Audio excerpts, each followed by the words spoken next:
Hello students, तो अब हम बात करते हैं वीडियो के सेकंड पार्ट के अंदर। तो नॉन कॉर्पोरेशन मूवमेंट स्टार्ट होता है 1920 से 1922। इसी दौरान एक इवेंट था जहां पर अली ब्रदर्स, मोहम्मद अली एंड शौकत अली, दो ब्रदर्स थे। वो खिलाफत मूवमेंट इंडिया में चला रहे थे। दैट मीन खिलाफत जो मूवमेंट था वो फर्स्ट वर्ल्ड वॉर में ओटोमन तुर्की की डिफीट होती है, हार होती है। उसके बाद में ये होता है कि एक तरह का ह्यूमर फैल जाता है कि वहां के जो खलीफा है, खलीफा मतलब स्पिरिचुअल लीडर, कि उनको उनके जो एम्पायर है उससे बाहर कर दिया जाएगा और उनको अरेस्ट कर लिया जाएगा। तो इस तरह से पूरे वर्ल्ड में प्रोटेस्ट होता है। और इसी तरह से इंडिया में भी दो अली ब्रदर्स जो थे वो इस प्रोटेस्ट को चला रहे होते हैं।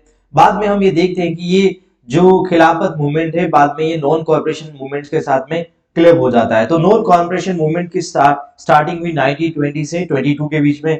महात्मा गांधी ने ये कहा था कि जो ब्रिटिश रूल जो सरवाइव कर रहा है वो केवल इंडियन के कॉर्पोरेशन से सरवाइव कर रहा है। अगर यहाँ पर इंडियन अगर रिफ्यूज कर दे, उनको कॉपरेट करने से मना कर दे, तो ये जो ब्रिटिश एम्पायर है वो कोलैप्स हो जाएगा। और इसी तरह से कांग्रेस का सेशन हुआ नागपुर के अंदर 1920 के अंदर। तो उस सेशंस के दौरान गांधी जी ने नॉन कॉर्पोरेशन मूवमेंट की इंडिया में स्टार्टिंग करी। नेक्स्ट हम बात करते हैं जब ये नॉन कॉर्पोरेशन मूवमेंट जो था जो इंडिया में रन कर रहा था, उसमें क्या क्या हुआ था कि जो इंडियन जो थे वो रिनाउंस करने लगे टाइटल्स और ऑनर्स जो ब्रिटिश उनको दे रहे थे। दैट मीन यहाँ पर ये था कि जो भी टाइटल्स जो ब्रिटिश गवर्नमेंट द्वारा जो इंडिया के जैसे महात्मा गांधी को भी नाइट मेंस की जो टाइटल्स उनको दिया गया था। और बहुत सारे ऐसे इंडियंस थे जिनको कुछ ना कुछ टाइटल्स ब्रिटिशर्स द्वारा दिए गए, उन्होंने उसे वापस लौटाना स्टार्ट कर दिया। बॉयकॉट किया लेजिस्लेचर, जो हमारी लेजिस्लेचर जो थी उसका बॉयकॉट स्टार्ट किया। स्कूल्स और कॉलेजेस के स्टूडेंट्स के साथ टीचर्स ने भी स्कूल और कॉलेज का बॉयकॉट करना स्टार्ट किया। इसी दौरान अलीगढ़ के अंदर जामिया मिलिया यूनिवर्सिटी का एस्टैब्लिशमेंट हुआ और बनारस के अंदर काशी विद्यापीठ यूनिवर्सिटी का एस्टैब्लिशमेंट किया गया। और यहाँ पर गवर्नमेंट के जो ऑफिसेज और कोर्ट्स हैं उनको बॉयकॉट किया जाने लगा। और जो फॉरेन गुड्स है उनकी बॉनफायर जलाने लगी। हड़ताल स्ट्राइक पूरे इंडिया में जब ये नॉन कॉर्पोरेशन मूवमेंट स्टार्ट हुआ तो उसके फेवर में सब ये चीजें होने लगी। उसके बाद after 1919 the struggle against the British rule took from the mass movements, ये बहुत बड़े मास मूवमेंट्स में बदल जाता है। साथ साथ पीजेंट्स हो गए, जो गांव के tribal, students, worker, trader, womens, सभी ने इस मूवमेंट्स के अंदर पार्टिसिपेट करते हैं। और यहाँ पर जो हिंदू मुस्लिमों की जो यूनिटी है वापस स्ट्रेंथ मजबूत हो जाती है। When the non corporation movement was launch people whole heartly participated, लोगों ने दिल खोलकर इस मूवमेंट के अंदर पार्टिसिपेट किया। बाद में 1922 के अंदर एक बहुत बड़ा घटना हो जाती है चोरी चौरा के अंदर, जहां पर 1922 के अंदर उत्तर प्रदेश के अंदर एक चोरी चौरा एक जगह है जहां पर ये होता है कि जो पुलिस होता है वहां पर 22 पुलिसमैन को जिंदा जला दिया जाता है। और उसी के बाद गांधी जी को भी इस चोरी चौरा का जो इवेंट हुआ उसे बहुत शौक लगा। उसके बाद उन्होंने नॉन कॉर्पोरेशन मूवमेंट को उन्होंने देखा कि ये तो वायलेंट में चेंज हो रहा है। इसी तरह से उन्होंने इस मूवमेंट को तुरंत बंद कर लिया। लेकिन उनके ये डिसीजन से कुछ उनके जो सपोर्टर थे जिसके अंदर जवाहरलाल नेहरू थे, सुभाष चंद्र बोस थे, उनको काफी बुरा लगा कि ये इस तरह का मूवमेंट मास मूवमेंट बदल गया था और बस हमें इंडिपेंडेंट मिलने ही वाली थी कि गांधी जी ने इस मूवमेंट को एन टाइम पर से वापस ड्रॉ कर लिया। और यहाँ पर हम देखते हैं कि मोतीलाल नेहरू और चित्तरंजन दास मुंशी जो थे ना, उन्होंने एक पार्टी बनाई जिसका नाम था स्वराज पार्टी। और ये स्वराज पार्टी ये थी कि उन्होंने ये कहा था कि भी हम जो ब्रिटिश के अंदर हम लेजिस्लेटिव काउंसिल के अंदर हम इलेक्शंस लड़ेंगे और हमें क्या करना है, जो ब्रिटिश एडमिनिस्ट्रेशन से उसको अंदर से हमें खोखला करना है। इसी वजह से उन्होंने क्या किया, इस दौरान उन्होंने ये पार्टी बनाई। और बाद में सभी को पता है कि नॉन कॉर्पोरेशन मूवमेंट के दौरान गांधी जी को अरेस्ट कर लिया जाता है। एक सबसे बड़ा इसका एक बेनिफिट ये हुआ कि यहाँ पर हिंदू मुस्लिम जो यूनिटी थी वो एक साथ आई, क्योंकि जब खिलाफत मूवमेंट का जब गांधी जी ने सपोर्ट किया तो मुस्लिम भी जो थे उन्होंने नॉन कॉर्पोरेशन मूवमेंट्स में पूरी तरह से पार्टिसिपेशन किया। और यहाँ पर बाद में गांधी जी अनटचेबिलिटी और जो सोशल इश्यूज थे उसके ऊपर वापस काम करने लग जाते हैं। अब हम बात करते हैं पीजेंट्स और वर्कर्स के मूवमेंट्स के बारे में बात करते हैं। आप सभी को पता है कि उस टाइम पर पीजेंट्स और वर्कर्स को बहुत ज्यादा टैक्सेस देने होते थे और जो ब्रिटिश गवर्नमेंट थी उनको पूरी तरह से एक्सप्लॉइट करती थी। अगर आप टैक्स नहीं दे पा रहे दैट मीन आपको आपकी जमीन से बेदखल कर दिया जाता था। इसी दौरान सरदार वल्लभ भाई पटेल ने बारदोली गुजरात के अंदर एक बहुत बड़ा मूवमेंट चलाते हैं वो पीजेंट्स के साथ में, और एक यहाँ पर एक कमीशन आता है जिसको कहा गया साइमन कमीशन, जो 1927 के अंदर इंडिया के अंदर आता है। इस कमीशन में ये था कि जो कमीशन था वो इंडियन लोगों के लिए था, लेकिन यहाँ पर कोई भी इंडियन पार्टिसिपेशन नहीं था। फ्लैग्स दिखाए जाने लगे, उसे बाइकआउट किया गया और उसी दौरान जो साइमन कमीशन जो थे उसके खिलाफ लाहौर के अंदर 1927 के अंदर लाला लाजपत राय, वहां पर लाला लाजपत राय के ऊपर लाठी चार्ज होता है और वहां पर वो घायल हो जाते हैं और बाद में उनकी डेथ हो जाती है। अब हम बात करते हैं लाहौर सेशन जो 1929 के अंदर जो हुआ। इस दौरान क्या हुआ, दिसंबर 1929 में कांग्रेस का एक सेशन था जो कि लाहौर के अंदर रिवर जो रावी नदी थी उसके तट पर हुआ, और यहाँ पर जो पंडित जवाहरलाल नेहरू थे उन्हें इसका प्रेसिडेंट सेलेक्ट किया गया और ये बहुत बड़ा हिस्टोरिकल रिवॉल्यूशन था।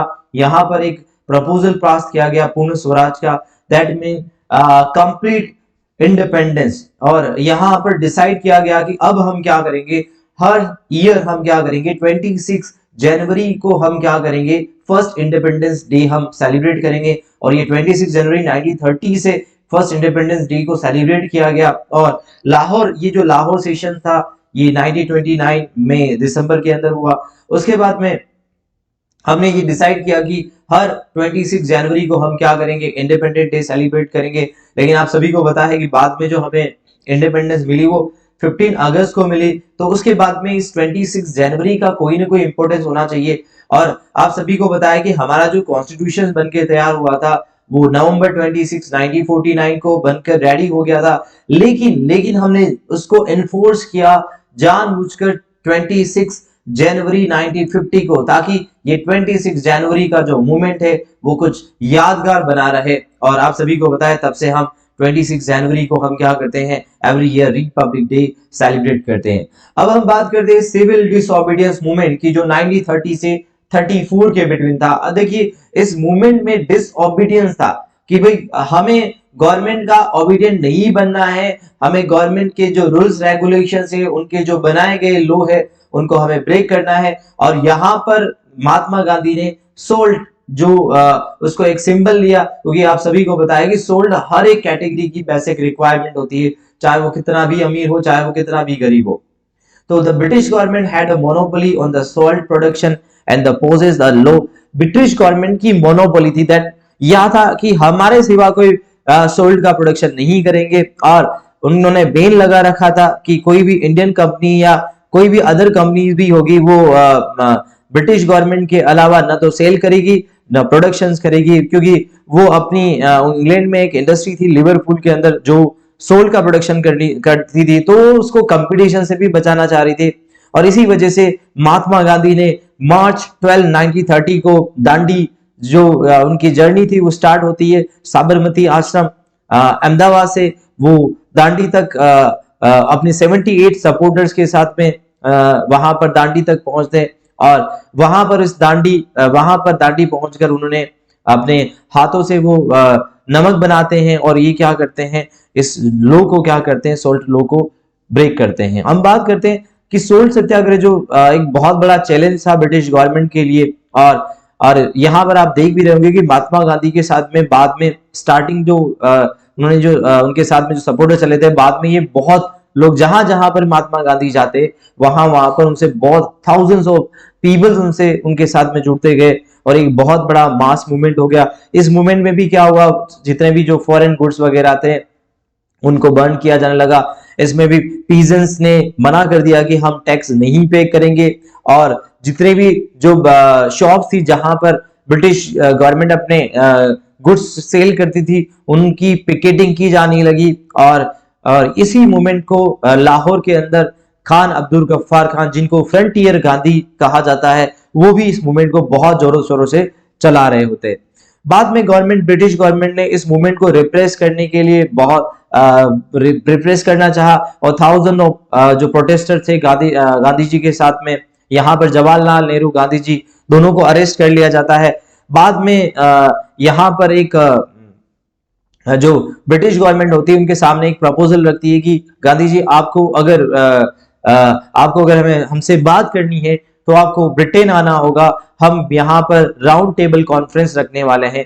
तो यहाँ पर हम बात करते हैं जो फर्स्ट राउंड टेबल कॉन्फ्रेंस था 1930 में और सेकंड राउंड टेबल कॉन्फ्रेंस था 1931 में। लेकिन यहाँ पर इस प्रॉब्लम का कोई सॉल्यूशन नहीं निकलता है और उन्होंने बिल्कुल जो ब्रिटिश गवर्नमेंट है वो इंडिया को मना कर देती है कि हम आपको इंडिपेंडेंट नहीं करेंगे। और उसके बाद में गांधी जी वापस इस सिविल डिसोबीडियंस मूवमेंट को आगे बढ़ाते हैं। बाद में 1934 में इस मूवमेंट को विड्रॉ कर लिया जाता है। देखिए हमारे पास कुछ प्लेसेस आप देख रहे होंगे, आप सभी को पता है कि अमृतसर किसके लिए फेमस था, जलियांवाला बाग मैसेकर। लाहौर के अंदर आपको पता है, अभी हमने पढ़ा, लाहौर में रावी नदी दिसंबर 1929 में हमने पूर्ण स्वराज का बहुमत पास किया। उसके बाद लखनऊ पैक्ट होता है 1916 में, जहां पर जो कांग्रेस के साथ में मुस्लिम जो ऑल इंडिया मुस्लिम लीग का गठबंधन होता है वापस चोरी चोरा उत्तर प्रदेश के अंदर, जहां पर नॉन कॉर्पोरेशन मूवमेंट में बहुत बड़ा, जहां पर 22 पुलिसकर्मी को जला दिया जाता है। बाद में गांधी जी इस मूवमेंट को विड्रॉ कर लेते हैं। आपको पता है गांधी जी का जो फर्स्ट मूवमेंट जो स्टार्ट हुआ चंपारण में इंडिगो की फार्मिंग के अगेंस्ट में हुआ था। कलकत्ता के अंदर आपको पता है हमने इंडियन एसोसिएशन स्टैब्लिश किया गया था सुरेंद्रनाथ बनर्जी द्वारा। और आपको पता है कि जहां पर खेड़ा विलेज जो था उसके चंपारण के बाद में गांधी जी का जो सेकंड मूवमेंट था वो खेड़ा के अंदर था। और दांडी जो कि जिन्होंने सॉल्ट सत्याग्रह था, उन्होंने यहाँ पे सॉल्ट जो लो था उसे ब्रेक किया। और मद्रास, जहां पर आप सभी जानते हैं एनी बिसेंट जो थी ना, उन्होंने होम रूल लीग जो था वो मद्रास के अंदर एस्टैब्लिश होता है, फर्स्ट होम रूल लीग। अब हम बात करते हैं इंडिया के कुछ रेवोल्यूशनरी जो मूवमेंट थे जो इंडिया के इंडिपेंडेंस के लिए थे। यानी कि फर्स्ट आप सभी को पता है काकोरी जो था, काकोरी ट्रेन लूट, जो एक बहुत फेमस इंसिडेंट था कि यहाँ पर ये होता है कि जो रेडिकल्स जो थे ना उनको ये लगता है कि ये गांधी जी का जो मूवमेंट है सत्याग्रह वाला, इससे कुछ भी नहीं होने वाला है। काकोरी कॉन्स्पिरेंसी एक पार्टी थी, हिंदुस्तान सोशलिस्ट रिपब्लिक एसोसिएशन, जो कानपुर के अंदर फॉर्म की गई थी। वहां पर राम प्रसाद बिस्मिल, जोगेश चटर्जी, चंद्रशेखर आजाद, योगेंद्र शुक्ला, ये थे जिन्होंने काकोरी ट्रेन रॉबरी को क्या करते हैं, ये वेल नोन एक ट्रेन रॉबरी थी जहां पर जो ब्रिटेन गवर्नमेंट ब्रिटेन जो धन दौलत ले जा रही थी उसको क्या करते हैं, वहां पर लूट लेते हैं। उसके बाद में हम देखते हैं कि कुछ पार्टी बनी थी, जुगांतर पार्टी, जो अरविंदो घोष है ना, जिन्होंने जो आर्म रिवॉल्यूशन चाहते थे ब्रिटिशर्स के अगेंस्ट में फर्स्ट वर्ल्ड के दौरान, उन्होंने एक पार्टी एस्टैब्लिश करी। उसी तरह से लाहौर में 1928 में भगत सिंह हो गए, चंद्रशेखर आजाद हो गए, राजगुरु हो गए। उन्होंने वहां पर क्या किया, वहां पुलिस कमिश्नर जो सैंडर्स था, आप सभी को पता होगा कि लाला लाजपत राय जो घायल होते हैं ना लाहौर के अंदर, वो सैंडर्स ने लाठी चार्ज कराया था। उसके बाद में चंद्रशेखर आजाद, भगत सिंह ये कसम खाते हैं कि जब तक हम लाला लाजपत राय की हत्या का बदला नहीं ले लेते हैं, हम चेन से नहीं बैठेंगे। और उसी दौरान 1928 में क्या किया, उन्होंने लाला लाजपत राय की जो डेथ थी उसका बदला लिया सैंडर्स को मार के। उसी तरह से सेंट्रल लेजिस्लेटिव असेंबली में भगत सिंह और बटुकेश्वर दत्त और सुखदेव राजगुरु जो थे, उन्होंने वहां पर बम फेंके थे। उन्होंने कहा कि ये बम अंधे गूंगों के लिए, और इसी वजह से उनको 1931 में करेंसी की वजह से उनको क्या कर दिया, उनको फांसी की सजा सुनाई। उसके बाद में कुछ रिवॉल्यूशनरी ग्रुप से जिसका जो हेड करे थे मदन लाल धिंगरा, जिन्होंने साथ साथ में गदर पार्टी भी बनाई थी लाला हरदयाल ने, और बर्लिन पार्टी बनाई थी वीरेंद्र नाथ चट्टोपाध्याय। ये कुछ रिवॉल्यूशनरीज इंडिया के बहुत बड़े ग्रुप्स थे। उसके साथ साथ में सिविल डिसोबीडियंस को जब मूवमेंट्स विड्रॉ किया गया तो वहां पर जो गांधी जी जो थे ना, उसके बाद में जो लोगों के सोशल वेलफेयर दैट कि हरिजनों को अपलिफ्ट करना है, समाज में उनको मान्यता देनी है, ऐसे मूवमेंट्स में वो लग जाते। अब हम बात करते हैं गवर्नमेंट ऑफ इंडिया एक्ट 1935। ये जो एक्ट जो आया था 1935, उसके अंदर कुछ और रिफॉर्म थे जो इंडियंस को पैसिफाई करने के लिए किए गए थे। और यहाँ पर ये था कि जो सेंट्रल एडमिनिस्ट्रेशन था उसका जो गवर्नर जनरल था उसको सारी पावर थी, सुप्रीम पावर उसी के पास में थी। और यहाँ पर जितने भी जो फेडरेशन जो थी, फेडरेशन ऑफ स्टेट्स थी, उनको कुछ ऑटोनॉमी पावर दी गई। और यहाँ पर लेकिन यहाँ पर ये था कि जो सेंट्रल की जो मेन पावर थी, जैसे डिफेंस हो गया, एक्सटर्नल अफेयर्स हो गया, रेलवेज हो गया, वो कंट्रोल में थी गवर्नर जनरल के। और यहाँ पर साथ साथ में एक फेडरल कोर्ट स्टैब्लिश की जाती है जो प्रोविंसेस और प्रिंसली स्टेट्स के लिए रहेगा। लेकिन यहाँ पर कांग्रेस और मुस्लिम लीग जो होते हैं इस इंडिया एक्ट को रिजेक्ट करते हैं। और भी जो पार्टी थी उन्होंने भी क्या किया, इस एक्ट को मानने से मना किया। उसके बाद स्टार्ट होता है सेकेंड वर्ल्ड वॉर 1939 में। ब्रिटिश गवर्नमेंट जो होती इंडिया को भी इस वर्ल्ड वॉर में धकेल देती है। लेकिन यहाँ पर पूरी तरह से इंडियन जो थे वो सेटिस्फाई नहीं थे कि हम अपना इंडियन एम्बिशन, हम अपना इंडियन जो फ्रीडम है वो लेकर आएंगे। और 1942 के अंदर ब्रिटिश गवर्नमेंट ने एक मिशन भेजा था जिसका नाम था क्रिप्स मिशन, जिसके अंदर सर स्टीवर्ट क्रिप्स थे। और जो मिशन था पूरी तरह से फेल हो जाता है क्योंकि यहाँ पर जो इंडियंस थे अब वो कंप्लीट इंडिपेंडेंस की बात करने लगे थे और इस मूवमेंट्स को रिजेक्ट कर दिया जाता है। अब हम बात करते हैं मार्ले मिंटो रिफॉर्म या इंडियन काउंसिल ऑफ एक्ट 1909, बात करते हैं मॉन्टेग्यू चेम्सफोर्ड रिफॉर्म या गवर्नमेंट ऑफ इंडिया एक्ट 1919, और हम बात करते हैं गवर्नमेंट ऑफ इंडिया एक्ट 1935। इनके हम डिफरेंसेस की बात करते हैं तो यहाँ पर आपको सभी को पता है कि जो मार्ले मिंटो रिफॉर्म या जो इंडियन काउंसिल एक्ट आया था वो 1909 में आया था। और यहाँ पर ये था कि जो यहाँ की जो लेजिस्लेटिव असेंबली है उसके अंदर हम रिप्रेजेंटेशन देंगे इंडिया को। और यहाँ पर जो फंक्शंस चेंज किया गया और यहाँ पर मुस्लिमों के लिए एक सेपरेट इलेक्टोरल की एस्टैब्लिशमेंट किया गया कि मुस्लिम जो होंगे उनका जो इलेक्शंस जो होंगे वो अलग होंगे। उसके बाद हम बात करते हैं मॉन्टेग्यू चेम्सफोर्ड रिफॉर्म या जिसे गवर्नमेंट ऑफ इंडिया एक्ट 1919 कहा गया। यहाँ पर डायरेक्सी जो इंट्रोड्यूस किया गया कि यहाँ पर प्रोविजनल लेवल पे गवर्नमेंट्स होगी, जिसे ड्यूल सेट ऑफ गवर्नमेंट्स भी कहा गया कि यहाँ पर दो गवर्नमेंट्स होगी, एक तो प्रोविजनल गवर्नमेंट होगी, एक प्रिंसली गवर्नमेंट्स होगी।